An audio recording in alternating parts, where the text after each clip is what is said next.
Have you ever wondered how to really power up in your negotiations? How does empathy affect negotiations? Well, we go into this right now in this episode, plus much more. Hi everyone, this is episode 110 and we're recording this one in November 2025. I'm Matthew Karakalakis. I'm the host of Rolling Through Negotiations. If this is your first time listening, I know you'll find something helpful or useful in what we're sharing and what we're about to discuss.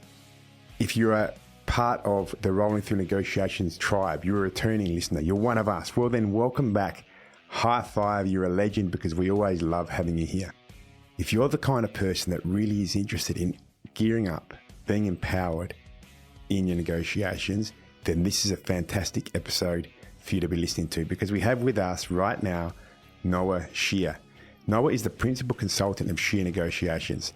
She has actually written the book Negotiation Essentials from Research to Results.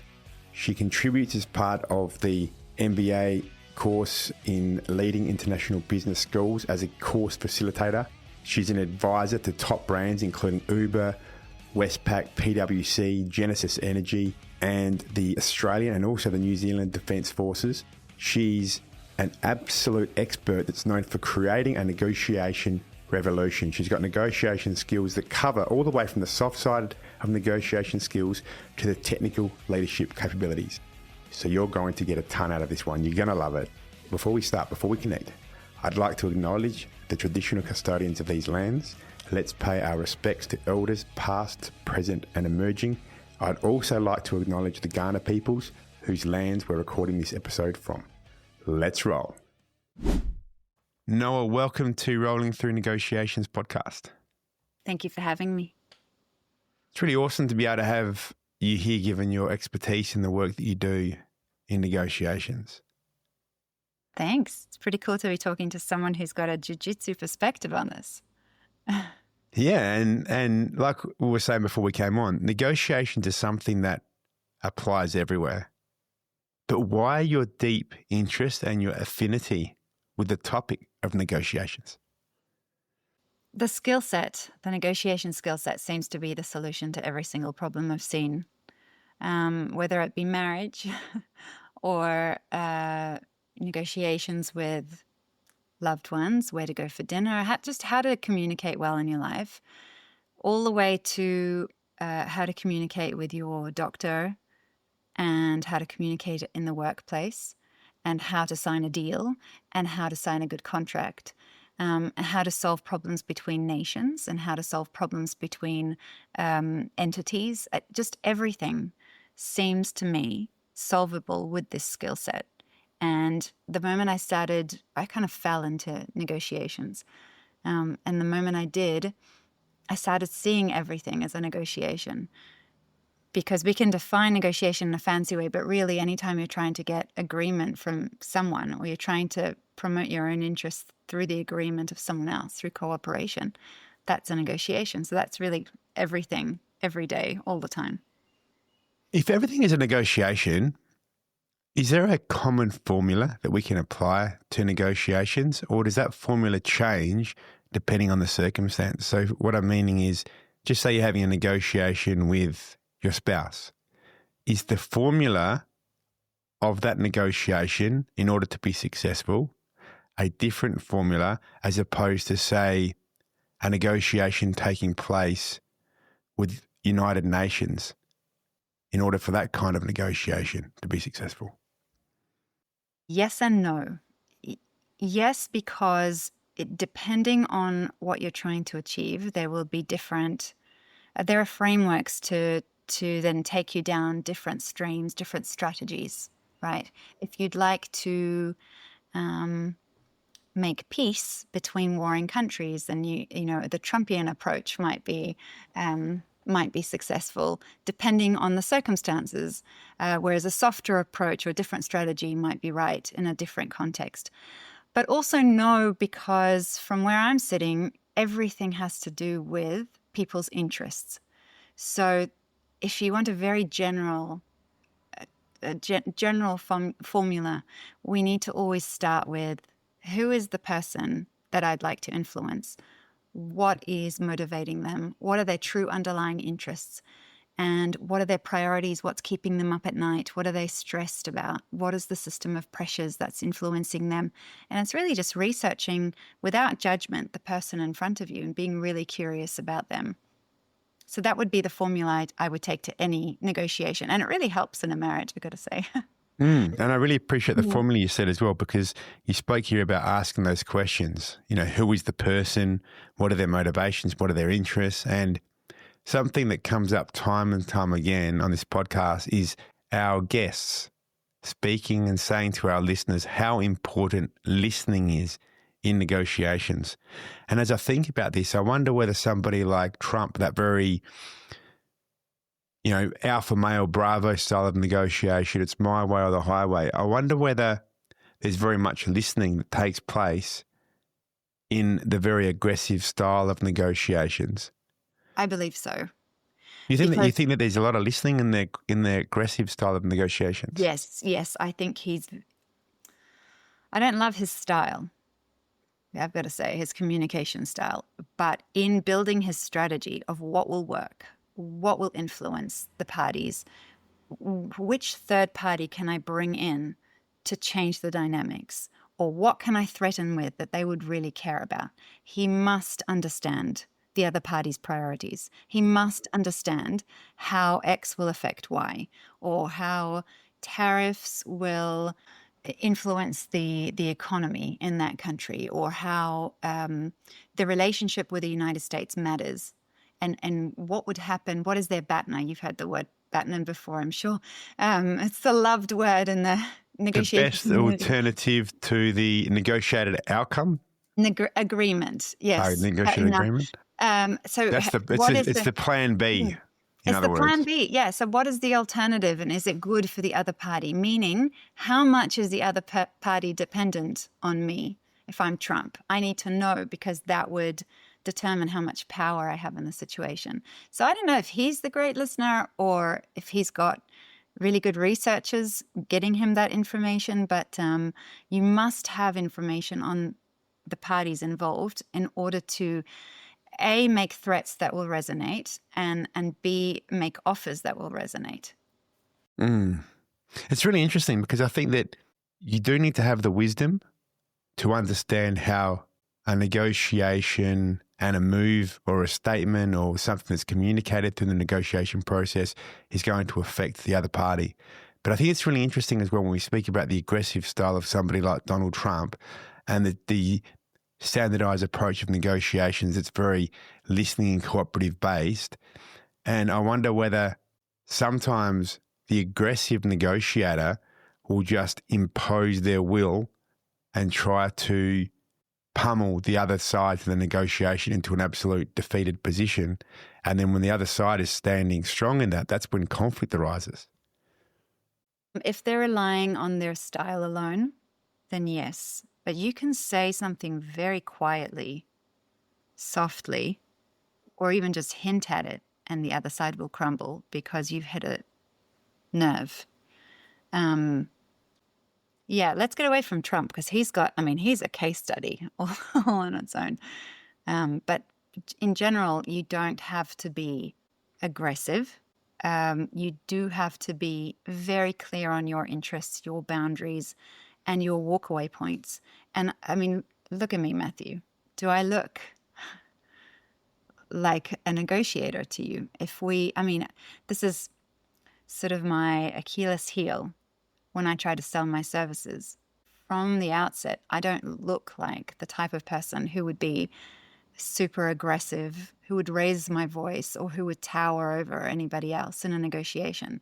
But does that mean that I can't be intimidating?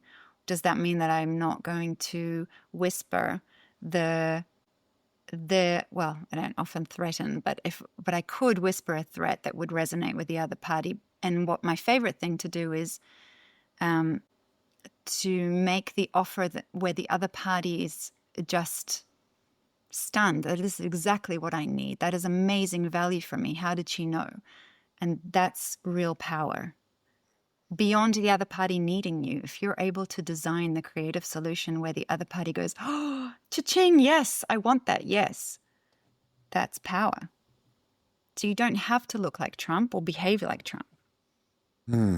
It's really interesting when you speak of, when you said a moment ago, look at me, Matthew. Do I look like the, aggressive negotiator coming in to beat my chest, to take over and win the day in negotiations? But I think that negotiating successfully can happen a lot more efficiently when we are aware of our own personal power. And people, we come in all different shapes and sizes, different ways of communicating. And I think that there's not really one single way or energy or way that we need to look in order to be a powerful negotiator. But I think that the first and most important negotiation is what takes place within ourselves.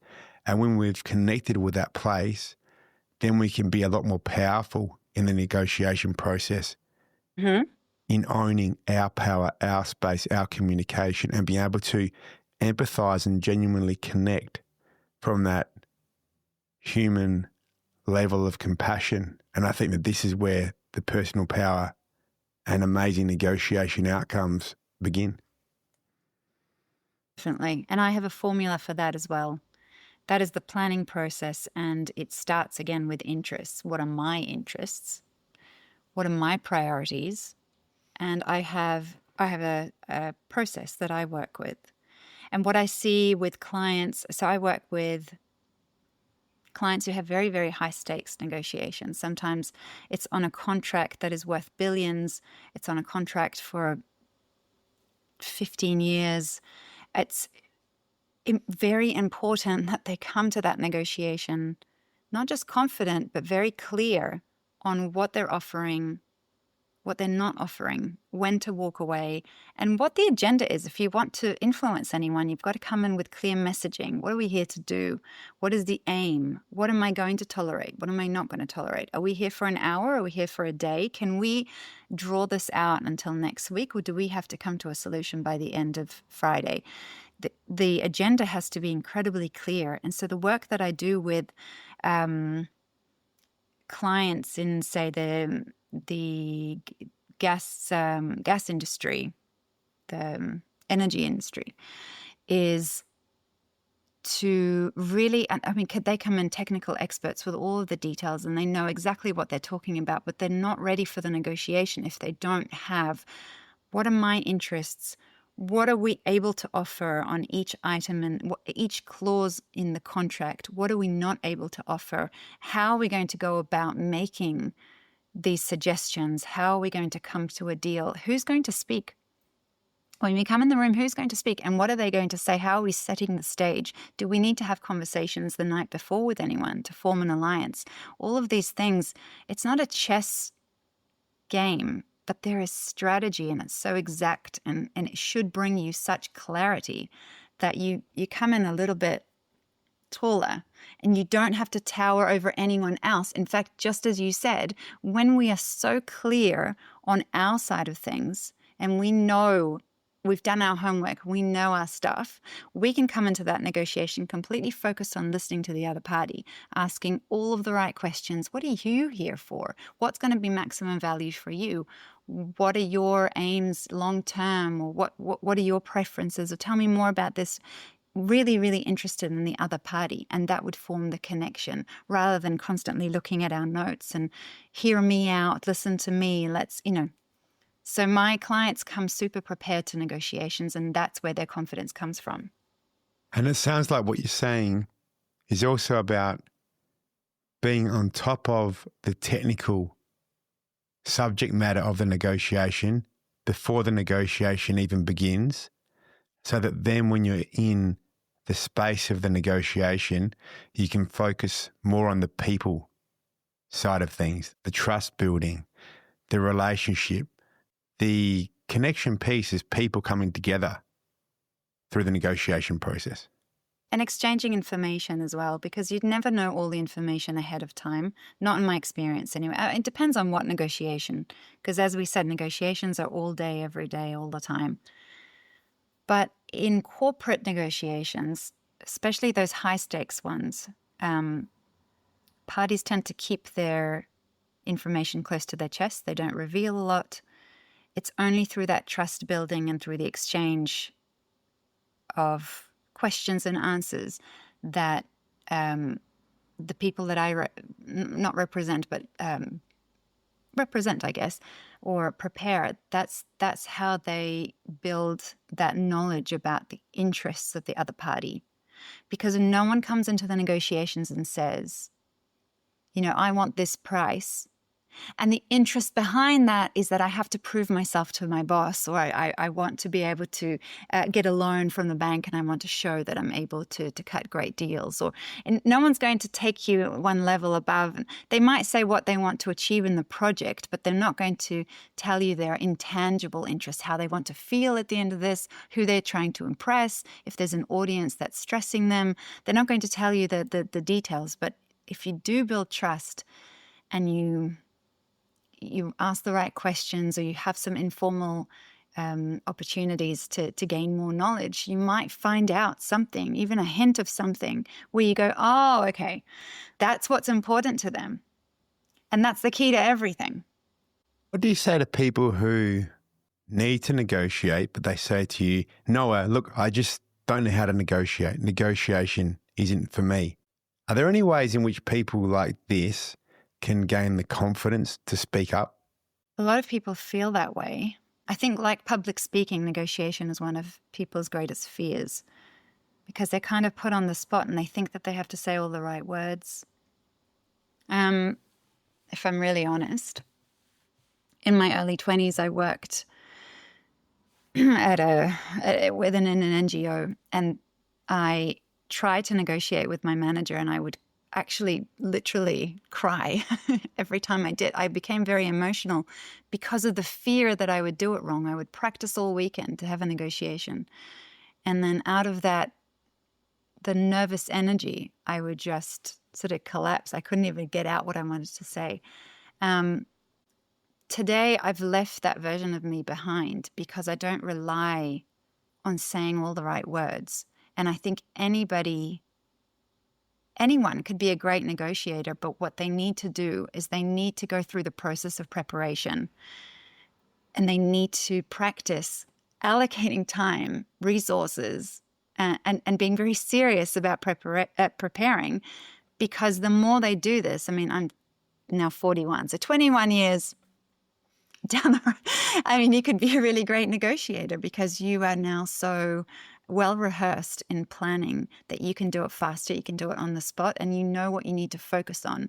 And the reason why I called my company Sheer Negotiations is because it's my surname, but also happy coincidence, because sheer is how I envision a good negotiation. You can see through it and you can see what's important. And it's not the words, it's not the tactics, and it's not the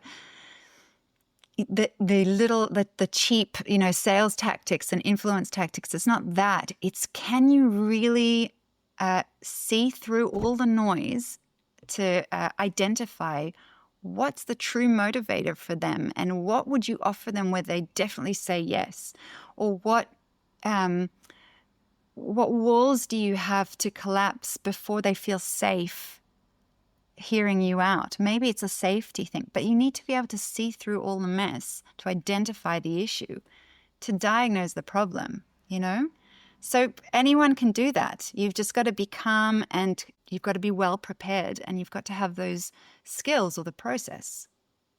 Yeah, and this is where I also believe that everything that we do can prepare us for those negotiations. Sure, there's the hands-on part of preparation before negotiation. So reading the materials, understanding all of the evidence, understanding all of the logical reasoning that apply to the situation.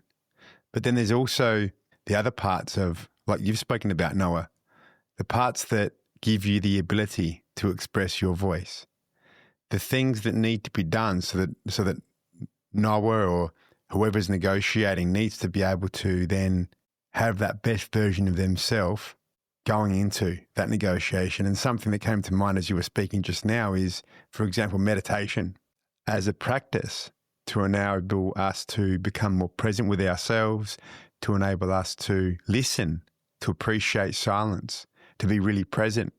And then those skills, the way they transfer into the sort of situation where you're at the negotiation table, and you need to be able to be present within yourself, within the other people that are negotiating at the table as well, comfortable with silence, because it's incredible how much golden nuggets of information can come through if we're able to be silent. And so I believe that everything we do that isn't even directly related to that negotiation helps build us, if we're doing the right things, to become better negotiators. Sure. I'm not great at meditation, I have to say. Maybe you could teach me. And maybe you could be a great example of, hey, Matthew, what you're saying isn't exactly true there, because there's plenty of people that can be great negotiators without doing those kinds of things as well. And so Well, it's I about, think that you're absolutely right that the everyday skills, everything that we do prepares us for negotiation, because negotiation is innately very human. So anytime we're interacting with people, or anytime we're really able to calm ourselves down, we gain confidence through mastery of anything else, whether it's jiu-jitsu or cooking or whatever, that we build confidence to do, confidence in ourselves and maybe are able to negotiate better. Meditation is fantastic. I'm just honestly not very good at it, but I agree with you 100%. And or I should say, where it gets really difficult for people to negotiate and they can't bring their true voice, is where they're feeling that they might be judged or they might be doing something wrong. And many times that's in a job interview or in a negotiation over salary, where you feel, am I going to be seen as greedy for asking for what I think I deserve? Or am I going to jeopardize my position here? Am I going to jeopardize the relationship? Will I rock the boat, if I ask for what I want? And people are very scared then to do that. And unfortunately, there's a gap between men and women here. Women underperform in that scenario. And I think, based on all of the research and putting two and two together, it has more to do with social cost and the hyper awareness that women have of the social cost of asking for things than with the skills themselves. So even if they do know how to negotiate, sometimes it's very risky. what is the social cost of asking for something, and how can asking for something be risky? Do you want me to? Do you know? I'm really interested to know, Yeah. and I'm interested believe in the from a man's perspective perspective.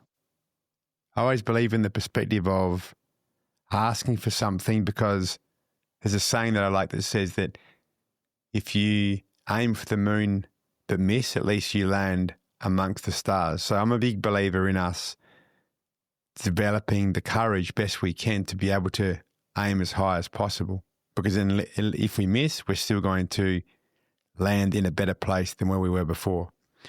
But it's really interesting. I ask you, Matthew, but what if I ask you in our negotiation, I want out this episode on your podcast to be featured as number 1. I want it pinned to the top of the list, or I want you to do more marketing for this one. You might roll your eyes at me and go, who does she think she is? Or this princess wants, special attention. And that cost is unbearable for me. The embarrassment of you rolling your eyes might be too much. I have asked for things before, because like that sentence about the moon and the stars, there's also if you don't, about the lottery ticket, that if you want to win the lotto, the first thing you need to do is buy the ticket. You definitely won't win it if you don't buy the ticket, right? So, what's the harm in asking? You're definitely not going to get it if you don't ask, so you might as well ask. Well, that's not really true, because I could ask for something and you could change your opinion of me completely. I could ask for a raise and the boss could go, what are you talking about? Don't you know that we're in a recession? And also there's the issue of tall poppy syndrome, both in Australia and New Zealand. Who are you to get more than your colleagues? Or why do you think that you've contributed more, that you deserve more? And that's quite scary. But there are ways around it. There are ways around it because for all genders, you can frame any request as an interest-based request, meaning this is good for you. You should want this. This is to keep me in my job. This is for sustainability. This is to enable me to do work on the weekend, or, and this might sound funny, but there are, depending on the context, there are ways to make any request an interest-based request. You just have to sit and plan for it. And specifically for women, there are research-based tactics that work to promote our confidence and to help us work around that risk and that fear, that I teach groups of women, and work wonders. For example, and this is hilarious, I don't know why this works, but because the research shows that it's hard for us to request to negotiate for our own benefit, for our own selfish benefit. But actually, when we're negotiating on behalf of others, it's fine. We're just as, there's no gap. We're just as powerful as men. Then why not have a beneficiary? So if I'm asking for a raise, why not do it, on behalf of somebody, on behalf of my unborn children, on behalf of my parents when they're older, when I want to take good care of them, on behalf of my husband and children when I want to take them on holiday in the summer. So I need to have a higher income for that. So when we have a beneficiary, that's a tactic. It's a way around that lack of confidence. And so I said before, tactics it might sound cheap, or they may not be the main thing that's going to raise our confidence. But in planning, there are plenty of tactics to change our mindset and to prepare us for that negotiation. I love that bit that comes out of the research. I use it all the time. Yeah, I think it's a really beautiful piece you've just shared. And I think one starting place of that beauty is in appreciating the position of people that may not have the confidence to begin with to aim high in their request. And so being able to place the beneficiary so that you're then negotiating on behalf of somebody else, I think is a great place. And I think that also what you're speaking about as well is the positioning and leverage in the negotiation.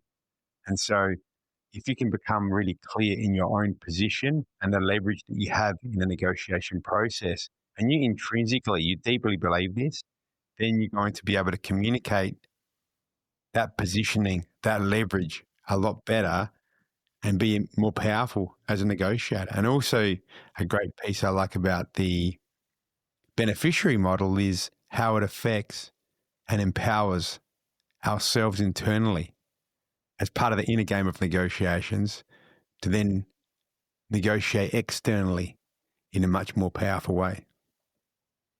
Yeah. I mean, the other side of that coin is that when you are negotiating on behalf of, say, a real constituency, perhaps you are the representative of a union, and the union held a town hall to decide, we need higher pay, we need this, we want this, we're going to fight for that, and you've promised them all the stuff.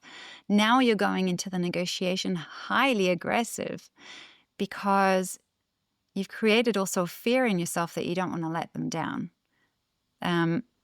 There's a balance between having a beneficiary and negotiating for very real outcomes for a community, a family, a mentor who's going to be happy for you or whatever, a team, your boss, to negotiating on behalf of someone who's going to judge you or not understand, now that we've committed to all of these goals, not understand that limitations are there to achieving those goals, and so they're going to judge you for not achieving them.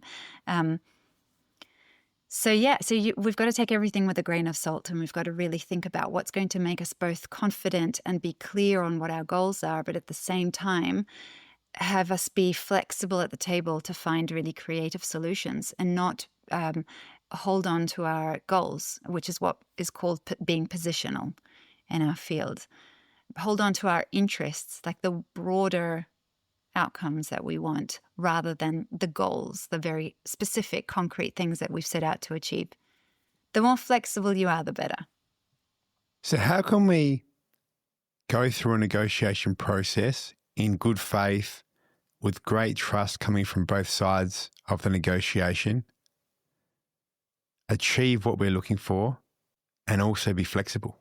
there's a process that I believe in, and it starts with understanding your true interests. Now, if you're representing someone, if there are stakeholders, then you've got to map out those interests, because your individual interests are not 100% aligned with anyone that you're representing. You need to map out all the interests. And you can set out goals. What is a goal? It's a means to that end, right? I want to have money for my trip to Europe. And so one way to do that is to sell my car. Another way to do that is to open a business. Another way to do that. I mean, these are goals. They're concrete ways to achieve the trip in Europe, right? So we can set out some goals, but it would be great to have alternatives. I put all of the technical stuff into a table so that out of that table we could draw out bundle alternatives. So either we sell at this price with these terms, or this price with those terms, or that price with a longer contract and different terms again. But to have different alternatives ready-made, so that already in the negotiation, even if you get zero cooperation from the other side, already you're coming in flexible. I want to achieve my interests, but I'm not tied to how we do that. I mean, I can already see 3 options. Which serve you best? What do you think? And that asking of the other party and the questioning of their true interests, what are you trying to achieve? If you do get cooperation there, what you're essentially doing is metaphorically pulling their chair to your side of the table. As in, okay, let's Matthew, you and I just define what the problem is here. We've come to talk about the price of something, but that's not the problem. The problem or the issue is that I need to appease my board and you need to get a loan from the bank. So that is now defined as our problem. Come sit over here, let's work it out. Because I see already 3 options, but maybe you could come up with some options yourself. Let's do a little brainstorm of what other resources you have to share with me and I have to share with you. We could talk about the price of something, but we could also talk about how long this contract is for. Are there exits in this contract? Are there, how many people are involved? What is it going to look like? I mean, there is so much. I call this a bargaining, well, not me, but the literature calls this a bargaining mix. All of the negotiable items. And from that list, the longer it is, you can create these bundles, these alternatives. And then you just pick out the bundle that gives both parties the most value. And in order to have that cooperation from the other side, you must really understand their interest. You must really identify the real problem for them. And that requires them to share information. Now, look, if we think about negotiations between some nations, I'm thinking about the Middle East, they're never going to share information with each other.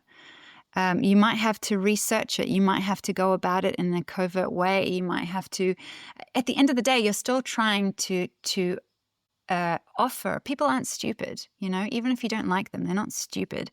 You need to be able to offer them something that will resonate with their true interests, with the real problem that they've come to solve. Even if they haven't defined that real problem themselves, they'll recognize it if you say it to them, or if the solution solves it for them. The real problem could be that they want their status elevated. They want to be the big man on campus. They want some acknowledgement from somebody, or they want to look good in front of the crowd.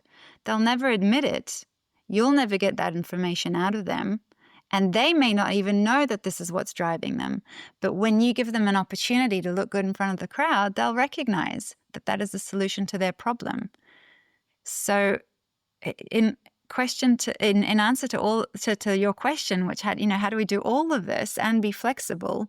It again comes back to, do you have the skills to research another person's true interests?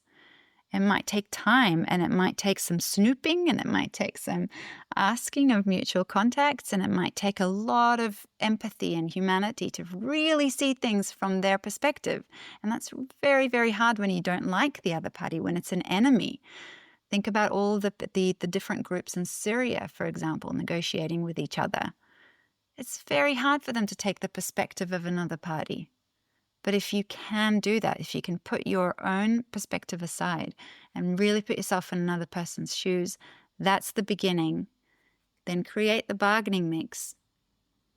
And then, that will give you allowance for creative solutions that you need to allow the other party to choose, because that will make them feel safe and acknowledged and elevate their status and all the other, the intangible interests that we all have, the way we want to feel.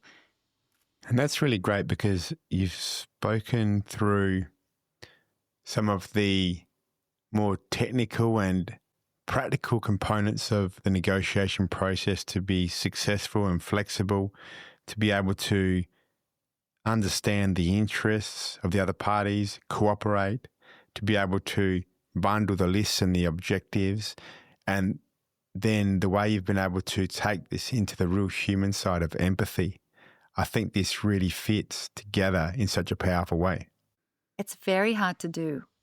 It's very hard to do. And if I might get yelled at, not yelled at, but I might be disappointing someone here if I do share this. But but even when you know how to do this theoretically, it's incredibly difficult for us to take the perspective of someone else, and particularly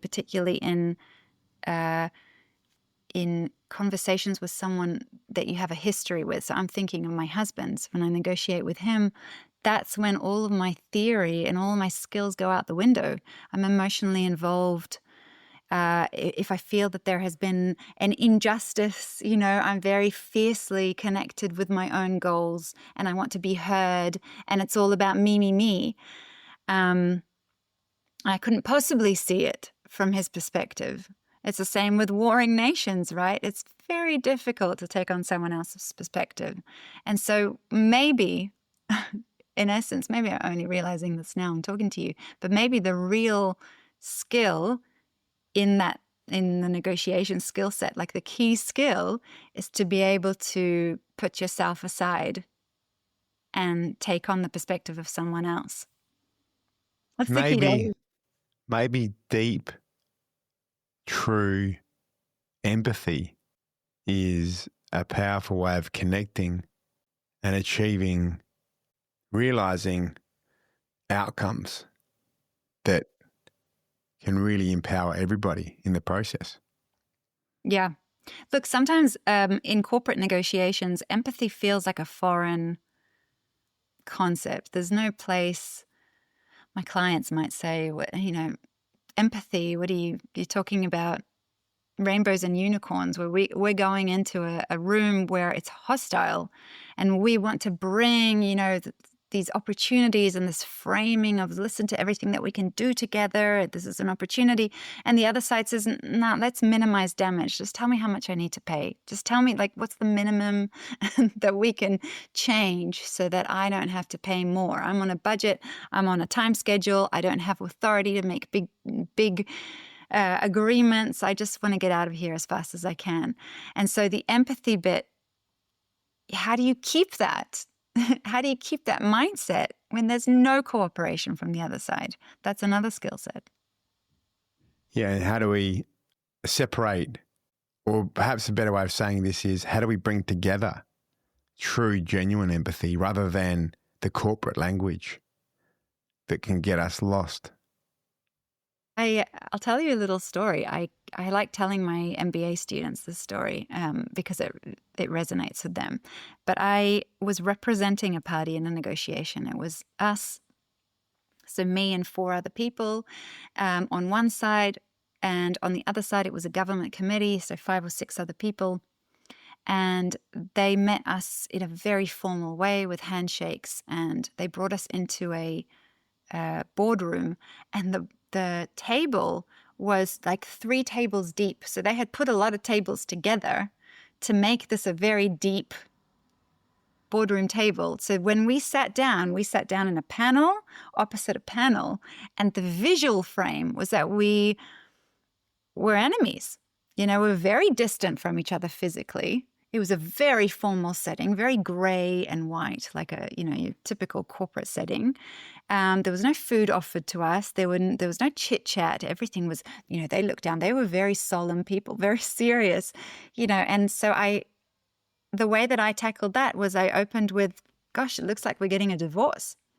I just had to call it out, because sometimes, because we are all human, it feels to me like when we make fun of ourselves, when we call things out, it lightens the mood. And so I tend to do that a lot. I find myself in very funny situations where people are trying to be very formal, or they're trying to be intimidating, or they're missing the point, And if you look at a book like Getting to Yes, which is really the Bible in the field, it was written in 1981, and even then they knew that the best thing you could do to lighten the mood is go, oh, is this what we're doing? So am I going to pour a coffee on you later? Or do you want to take this outside? I mean, these are tactics. These are sentences that they wrote in that book, because calling it out could bring back the humanity sometimes, depending on who it is. Yeah, I think that there's hear from what you've just shared, two really powerful principles. And I say this because there might be some principles you've just shared that I miss as well. But from what you've just shared right now about calling out the elephant in the room, if we call out the elephant in the room, so when something awkward happens, as an example, you're sitting at a table and they pour you a glass of water to begin the negotiations, and bam, you've accidentally knocked your arm across the glass and spilled it across the table. Do you just say nothing and just, as quietly as possible, clean this water that's just spilled everywhere? Or do you call it out and have a joke about it together? And I think that sometimes those elephants in the room, coupled together with humour, can, like you've just said, Noah, be an amazing way of bringing people together in the real human sense that negotiations always operate in. Because at the end of the day, it doesn't matter if you've got two nations or you've got two large corporations, however it is, negotiations are always about people. It's about people, and everyone's nervous. We might have some AI experts saying, actually, no, Matthew, it's about negotiating with AI. Maybe AI is going to be the robot that takes over all of negotiations. I'm not worried about that. Yeah. I'm not worried at all. Are you worried that AI will take over negotiations? I'm not worried about AI. I don't think it will take over negotiations. I think that the human spirit and our connectedness is something that AI can never truly replace.